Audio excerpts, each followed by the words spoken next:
Nilizambitibwa n'ebipande. Abachachi. Aba t-shirt nali nina omuntu gwe ngenze kushima. Nimusanga kyekanduuza kika akafaananyi. Kakati abaana batandika okugamba nti sima pasta yafuna yeddenzaawo. Tugamba naye kabiiki. Pasta okubeera obw'omu ejjojo. Twasembayo okuwulira nga tugamba kimufumbo. Kati transit okulaba ebiwandiiko Bugingo's ex-wife Tedwise we flies out with a mysterious new boyfriend. Tugamba boyfriend bataatulaga doza kano kajini kano ke kakola kike kaletera abantu closer. Yafunye boyfriend. Pastor twango twaki. Naera pastor boyfriend ya musana. Bible mbutekkiriza. Ate etia. Bayakkiriza pastor. Empala mufuyidde banga. Bible bayakkiriza pastor beso nokunono mukkiriza. Naye ye alemeddeko n'agamba mufumbo n'empeta agirina. Kati ate tulangako ku mbaga ya pastor Teddy. Okuleke yasooka oba akyali mweri yasooka nange kakati aliwo aba akyali mweri yasooka kati officially pastor Bugingo aba afuuse haji oba pastor akyagendayo atasobola yakita tasobola atya sikutya mwe wata aba atadde atya bwakita aba akutadde baba amunayize sikyawaganira abasajja kubanga omukyala ekimubeeza n'empeta eryo lyonna ebbanga gy'atadde anti baagimuwa Bible egamba paka okufa kwe kuli baawula naye akati yanekera abadde ajjako yaaki abeera ajjako abajjako yaaki that is mami ako menopause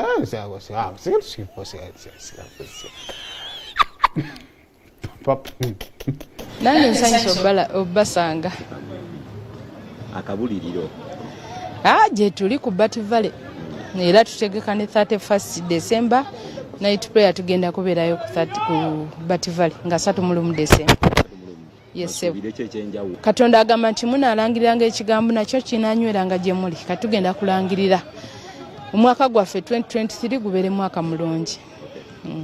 Siku nze mbuulira enjiri abantu ne mbagamba nti bane wakulira kyannamukaaka era obeere kyannamukaaka kakati bwe mbanga nazaalibwa bwayise kakati ate ne ntambulako ne ngenda e UK oba ne ngendako e Canada mba sizunze mba ntambuddeko okutambula in fact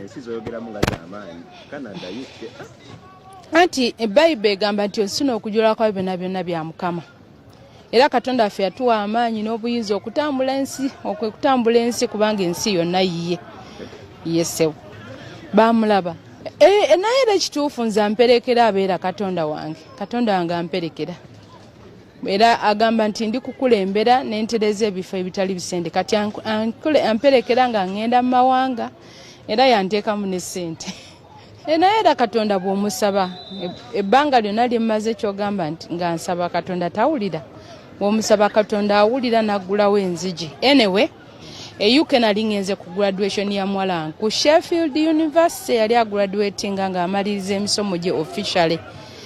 Ne tugenda ne tukola emikolo ne gigwa bulungi. Ne nfunamu ne ka holiday kubanga si kabi si bwe kiri. Si kyoyogerako nze ndi mufumbo. Kyoyogerako sikimanyi nze ndi mufumbo. N'empeta yino kweri.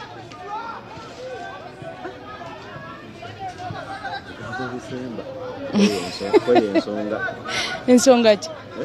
Eya 31st.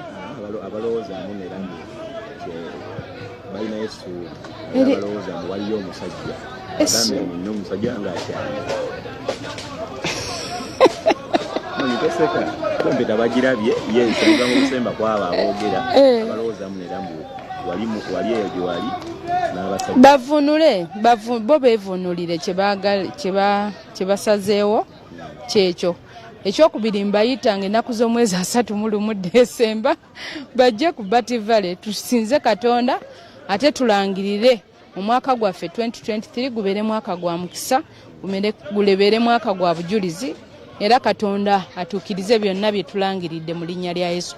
Mbaagala nnyo mwebale kuwulirizanga mwebale kutusabiranga mwebale kunsabiranga mwebale kunjagala Mukama abampeere nnyo omukisa mu linnya lya Yesu Kristo omwana Katonda omulamu tukwaŋŋaanira ku Bat Valley buli lwa Sunday mujje nga tukuŋŋaanire nga ffenna Mbatedde mugende ngasa tumulumu naye musabe. Pastor agambe Katonda yamuteeka mu ssente. Muteeka mu ssente. Katonda yamuteeka. Bado yagala ubone yakyo gamba nga kyo wakanamuko. Maina oli mwana wa Alonzo gamba tekisoboka. Omanye engeri endala munange. Weebuuzabuuza muko naye munnange engeri gyali pastor. Katonda yamuteeka mu ssente. Ne alabika bulungi. She looks nice. Kirungi ekyo. Kuba afaanana nga ali board alinganga alina kyami alina gwamisinga. Obutunuddemu nga alina kyamisinga. Alina kyamisinga engeri gyawanise omukono ogwo ngulabye nga aguwanikira mu bulumi ndi mufumbo. Ngalinza sogamba songerako kakali nno agaliwo olunaku olw'eggulo alekanga Dr. T yasuze mu kkomera.